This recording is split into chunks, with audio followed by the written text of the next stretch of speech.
একবার কখন মা শেষের দিনে যদি আমরা একবার হরির নাম নিয়ে চলে যেতে পারি পুনর্জন্ম বিদ্যতে অন্তকালে চমামেব স্মরণমুক্ত কলেবরম ইয়প্রয়াতি সমনুভবয়াতি নাস্তত্র মৃত্যুকালে যে ভক্ত একবার আমার নাম নিয়ে আমার চিন্তন করতে করতে যদি মরতে পারে তাহলে মরণের পর তারা সেই ভক্ত আমাকেই প্রাপ্ত হয়, আমার ভাব প্রাপ্ত হয়।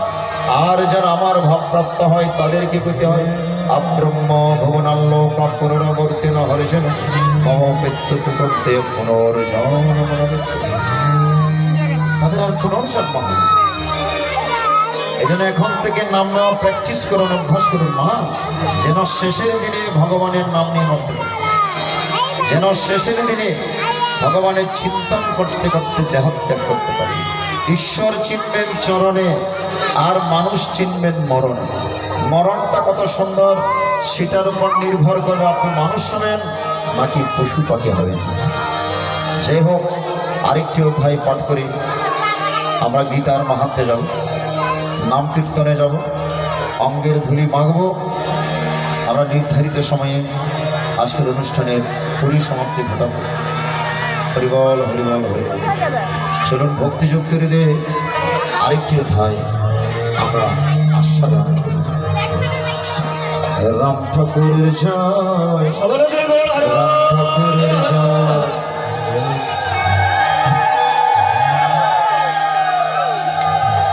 রাম ঠাকুরের নাম নিতে নিতে আরেকটি অধ্যায়।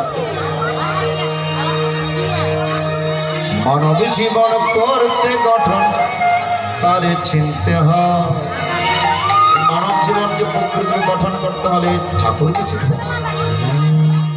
রাম ঠাকুরের জয়, রাম ঠাকুরের জয়, রাম ঠাকুরের জয়, রাম ঠাকুরের জয়।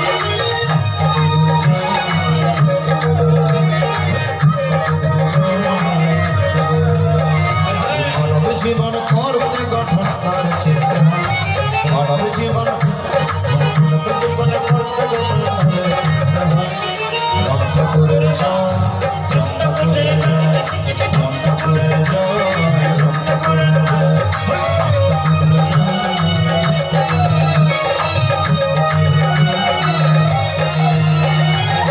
গুরু ঝিরে ছিল যারা প্রেম তরঙ্গে আত্মহার,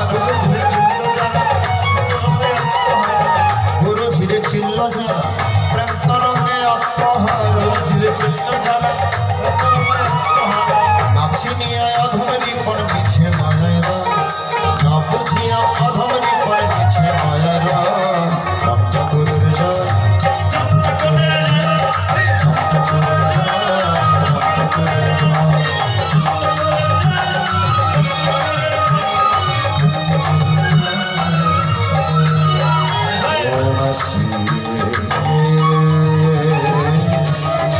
পরমাত্মনে নমঃ। অথগীতার পঞ্চদশ অধ্যায় পুরুষোত্তমে গণায় শ্রী ভগবান বাচ ওম ঊর্ধ্বমূল মধস্সৎ আশ্বত্থম প্রারম্ভ চন্দংশী যস্য পর্ণানি যস্তং বেদ স বেদবিদ আদর্শধাম প্রস্থিতস্তিস্য শাখা গুণ প্রবিদ্ধা বিষয় প্রবল অধস্য মূলানি সংগতানি ধর্মানুবদ্ধেনে মনুষ্য নরোপমস্য তথোপলভ্যতে নান্তনাচ্ছাদির্ণ সম্প্রতিষ্ঠ অশ্বত্থমেন সুদৃঢ়মূলম অসংগশস্ত্রেণ দৃঢ়েন চ ততোপদং তৎপরিমার্গদর্শনম यस्मिन् गता निवर्तते तमेव चत्तं पुरुषं प्रपद्ये यदापवृत्ति पश्चित पुराण निर्वाणमः जितसंगदोष तद्वत्परित्यभिवृत्तता दन्तर्विमुक्ता सुखदुःखसङ्गे गच्छन्तु मूढपदं ॐ तद्भासते सूर्यो न शशङ्करभावः यद्गत्वा निवर्तन्ते तद्भाव परमं मम वंश जीवन जीवभूत सनातन मनषष्ठानिद्रा अकृतिस्तरिकर्ष शरीराय पुत्रमतिस्वर गृहीत्वतानि संयत् वायुर्गन्धानि वाशयन् आमसत्राम सत्सुः स्पर्शनञ्च रसनाग्रणमेव च उदिष्ठाय मनश्चाय विषयानुपशवते आमत्रवर्तं स्थितं भञ्जनागवागुणान्वितं विमूढान् पश्यन्ति पश्यन्ति ज्ञानसक्षम् अयतं देवनश्चन पश्यन्तत्मन्नवस्थितं यतन्तपकृतमरणं पश्यन्ति च यदादित्यगतं तेजं जगदभासोऽखिलं यच्चन्द्रमस्यच्चन्द्रं यत्तेजविद्वामकं तमाविश्यच्च भूतानि धारं मम दशा पुष्णामि सरस्वती सर्वा समावत्तरसद्वदम् अहमवस्वरभक्तं प्रणिनादमस्थितं प्रणपाणसमयुक्ता पञ्चवर्णचतुर्विधं सर्वस्य च हृदि सन्निविष्टो मत्तस्मृतिर्जडमपहरन् वेदस्य सर्वैरहमेव विद्यो वेदान्तकृतवेदविधिः च द्वाविम पुरुषलोक हरसत्सर्वच सर्वाणि भूतानि पुनस्त्वक्षरचने ओमोत्तमो पुरुषस्तन्न परमत्वतरे यो लोकत्रयमाविश्वयोतभयस्र यस्मात्सरं भूमितमक्षरचन्दम् अतोऽस्मि लोके वेदे च प्रतीतपुरुषः यमामेव समूढो जनाति पुरुषोत्तमं स सर्वविद् भजति माम् सर्वभावेन भारत अनित्यगो यः तमक्षिदमुक्तमयो नमः एतद्बुद्धिमांश कृतकृतश्च भारत कृष्ण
उपनिषत्सु ब्रह्मविद्या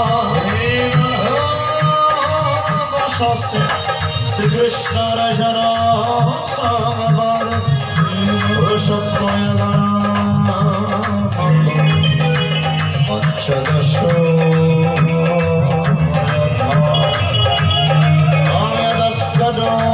परिप्रश्नं मत्राहीनं च यद्भवे पूर्ण भवतु सर्वो तत्प्रसादाय जनम् जय गीता जय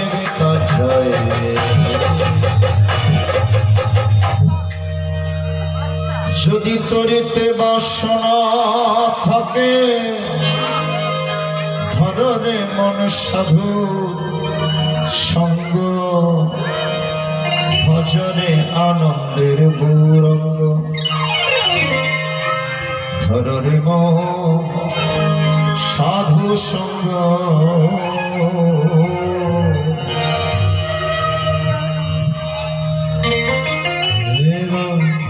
গীতায় ভগবান দারুণ একটি কথা বললেন, নির্মাণ মোহা জিত সঙ্গ দোষ অধ্যাত্ম নৃত্য বিনিবৃত্ত কাম দ্বন্দ্বৈ বিমুক্তা সুখ দুঃখ সংঘর গচ্ছন্ত মূঢ়া পদমদ্বয়ং তৎ। নির্মাণ মোহা, তোমরা মোহ পরিত্যাগ করো। এই জগৎ সংসার আমরা মোহিত মোহজাল আবদ্ধ হয়ে গেছি। ঠাকুর বলছেন মোহ হচ্ছে, মায়া হচ্ছে পুকুরের ফেনার মতো। পুকুরের মধ্যে ফেনা দেখেছেন না? ফেনা ভর্তি পুকুরে যদি স্নান কিংবা থালা বাসন ধৌত করতে যান, আপনি স্নান কিংবা কিছু ধৌত করে আসছেন, কিছুক্ষণ পর দেখবেন আবার ফেনায় ভর্তি হবে। ঠিক না ঠিক? আবার গিয়েছেন, আবার সরিয়ে দিয়েছেন, কিছুক্ষণ পর আবার ভরে গিয়েছেন। ঠাকুর বলছেন মায়া হচ্ছে পুকুরের ফেনার মতো, যতই সরিয়ে দাও ততই আবার আসে। তো সে মায়া থেকে কিভাবে মুক্তি পাবে? যারা বুদ্ধিমান বুদ্ধিমতী তারা কি করেন, ফেনাগুলো ভালো করে সরিয়ে দিয়ে চতুর্দিকে বাঁশ দিয়ে বেঁধে দেন, এরকম আছে না, যেন ফেনাগুলো সামনে আসতে না পারে। তো ঠাকুর বলছেন মনের চতুর্দিকে ভক্তি নামক বাঁশ দিয়ে যদি বেঁধে দেওয়া যায়, মায়া নামক ফেনা আপনার মনের উপর আর ক্রিয়া করবে।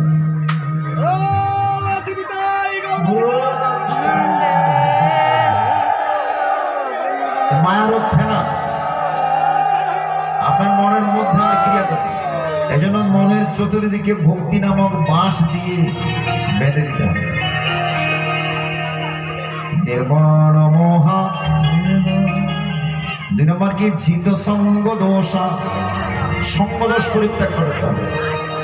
যার মুখে ভাই হরি কথা নাই তার কাছে তুমি যেও না, যার মুখ হেরি ভুলে যাবে হরি তার মুখ পানে তুমি চেয়েও না। যার সঙ্গ করলে, যার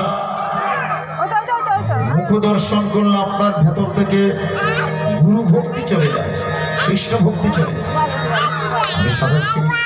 কুসঙ্গ পরিত্যাগ করবেন। আর যেই সঙ্গে গেলে আপনার ভেতরে ভক্তির সঞ্চার, আপনি সৎসঙ্গ করবেন।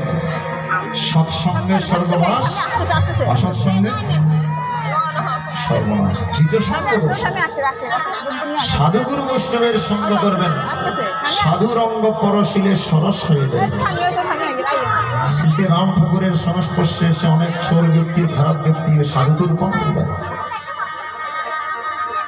নারদ মুনি জিজ্ঞেস করলেন ভগবান শ্রীকৃষ্ণকে, প্রভু সৎসঙ্গ করলে কি, সাধু সঙ্গ করলে কি? ভগবান বলছেন আগামীকাল সকালবেলা উঠে ভোরে ভোরে মণিবর আপনি পূর্ব দিকে যাত্রা করবেন, যাকে প্রথমে দেখবেন তাকে তার থেকে জিজ্ঞেস করবেন সৎসঙ্গ সাধু সঙ্গ। নারদ মুনি ভগবানের কথা মতো খুব ভোরে ভোরে উঠে পূর্ব দিকে যাত্রা শুরু করলেন। গভীর জঙ্গলে গিয়ে দেখলেন একটা কাঠবিড়ালি, গাছের উপর একটা কাঠবিড়ালি নারদ মুনি দিকে আছে। এই কাঠবিড়ালি দাঁড়াও, আচ্ছা বলো দেখি সাধু সঙ্গ করলে কি হয়, সৎসঙ্গ করলে কি হয়?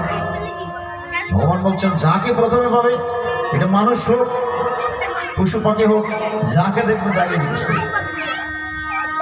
কাঠবিলাকে দেখেছে প্রথমে, কাঠবিলালিকে জিজ্ঞেস করলেন সাধু সঙ্গ করলে কি হয়? কাঠবিড়ালি নারদ মুনির দিকে কিছুক্ষণ ফেল ফেল করে তাকিয়ে লাফ দিয়ে নারদ মুনির চরণে পড়ে মারা গিয়েছে। নারদ মুনি অবাক হয়ে গেলেন, ভাইরে ভগবানের কি পরীক্ষা! যে কাঠবিড়ালিকে প্রথম দেখলাম, যেই না জিজ্ঞেস করলাম কাঠবিড়ালি আমার দিকে তাকিয়ে আমার চরণে পড়ে মারা যাওয়ার ঘটনাটা। ফিরে আসলেন, প্রভু আমি গিয়েছিলাম কি করি? একটি কাঠবিড়ালি প্রথমে দেখেছি, যে না জিজ্ঞেস করলাম অমনি আমার দিকে তাকিয়ে লাফ দিয়ে আমার চরণে পড়ে মারা গিয়েছে। এখন তো আমার প্রশ্নের উত্তর পেলাম না। ভগবান বলছেন নারদ মুনির টেনশনের কোনো কারণ নেই, চিন্তার কোনো কারণ নেই। আজ থেকে 1 বছর পরে আপনি একইভাবে পূর্ব দিকে যাত্রা করবেন। যাকে দেখবেন প্রথমে তাকে জিজ্ঞেস করবেন। 1 বছর পর নারদ মুনি একইভাবে পূর্ব দিকে যাত্রা করবেন। প্রথমে দেখলেন একটা গরুর বাছুর দৌড়ে আসছে। এ বাছুর দাঁড়াও দাঁড়াও, বলো দেখি সাধু সঙ্গ করলে কি হয়? সাধুগুরু বৈষ্ণবের সঙ্গ করলে কি হয়? ওই গরুর বাছুর নারদ মুনির দিকে তাকিয়ে চরণে পড়ে সেও মারা গেছে। হাই হাই, যাকে জিজ্ঞেস করি সে তো মারা যাচ্ছে, ঘটনাটা কি? আবার ফিরে আসে, প্রভু একই পরীক্ষায় ফেললেন। আমি 1 বছর পরে গিয়েছি, কিন্তু একটা গরুর বাছুরকে দেখলাম প্রথমে, যে না জিজ্ঞেস করলাম সেও তো আমার চরণে পড়ে মারা গেল। এখন উপায় কি? কিভাবে প্রশ্ন উত্তর হবে? ঘটনাটা কি?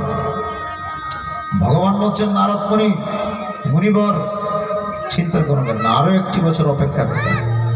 আরো 1টি বছর পর আবার পূর্ব দিকে যাত্রা করবেন। যাকে প্রথমে পাবেন তাকে জিজ্ঞেস করবেন। 1 বছর পর পুনরায় নারদ মুনি পূর্ব দিকে যাত্রা করলেন। দেখলেন এক রাজার 12 বছর পর একটা পুত্র সন্তান হয়েছে। বাইরে দোলনার মধ্যে রেখেছেন। নারদ মুনি গিয়ে পড়লেন সন্তানের সাথে। এখন জিজ্ঞেস করবেন কি করবেন না, 12 বছরের পর পুত্র সন্তান।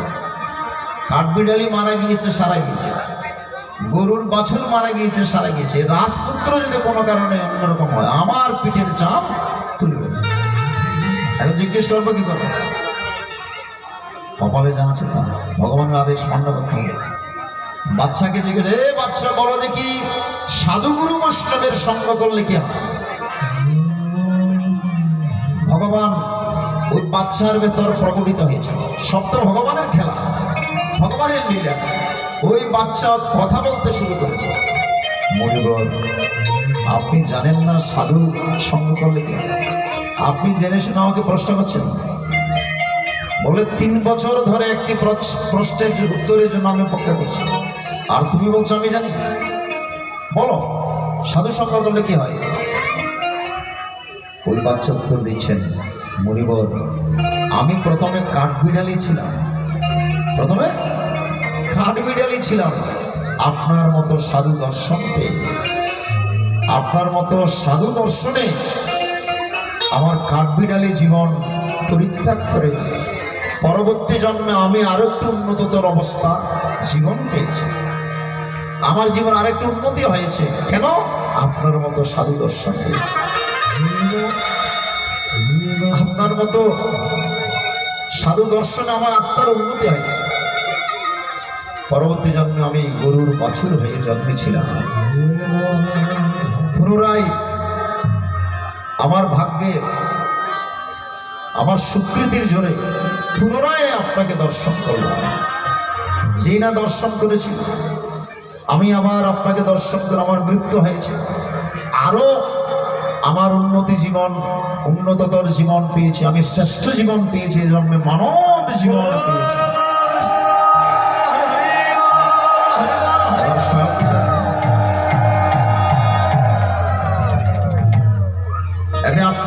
আপনি বলুন সাধু সঙ্গ করলে কি হয়? আত্মা ডেভেলপ হয়। সাধু সঙ্গ সর্বশাস্ত্রে কয়, লওয়া মাত্র সাধু সঙ্গ সর্বসিদ্ধি হয়। লওয়া মাত্র সাধু সঙ্গ সর্বসিদ্ধি হয়। এই জন্য লালন সাজে গেলেন, যদি তরিতে বাসনা থাকে ভজনে মনে সাধু সঙ্গ ভজনে আনন্দের গোরা হরে মন সাধু সঙ্গ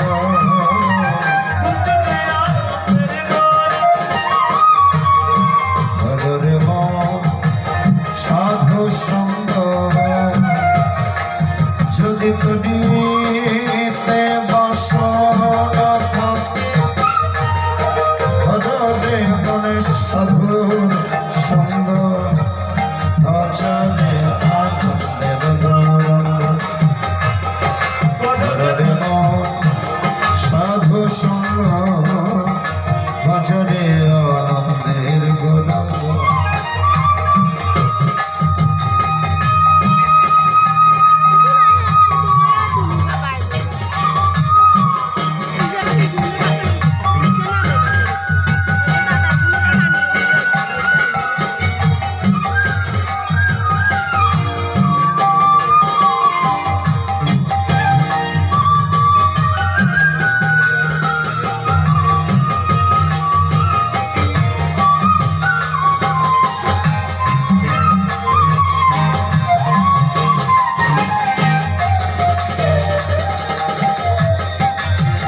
সাধুর গুণ যায় না বলা, শুদ্ধ চিত্ত অন্তর খোলা।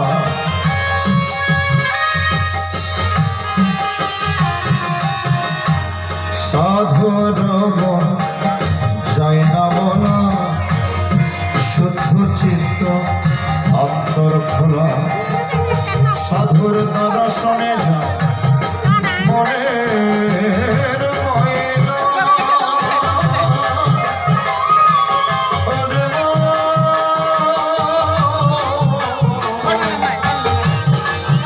ওরে সাধুর দর্শনে যায় মনের ময়না, সে আমার প্রেম তরঙ্গ। দর্শনে যায় মনের ময়না, সে আমার প্রেম তরঙ্গ।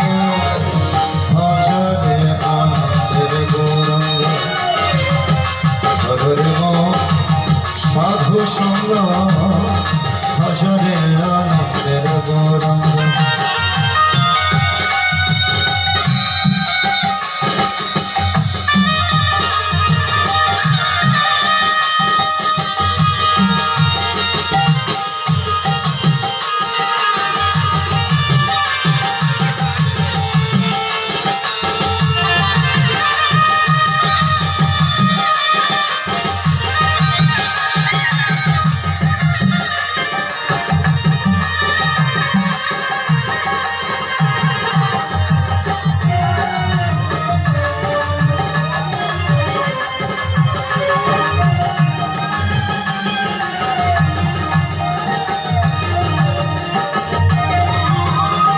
সাধু জনন সাধু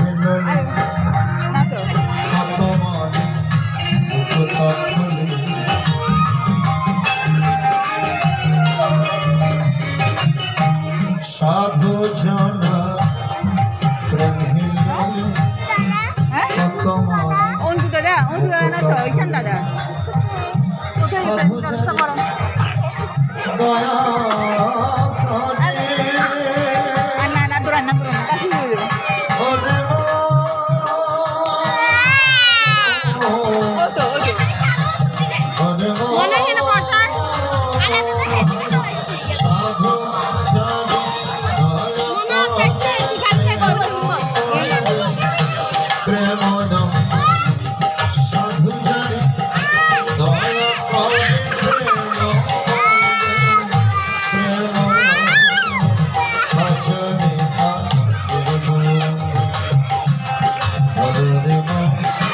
সাধু সঙ্গ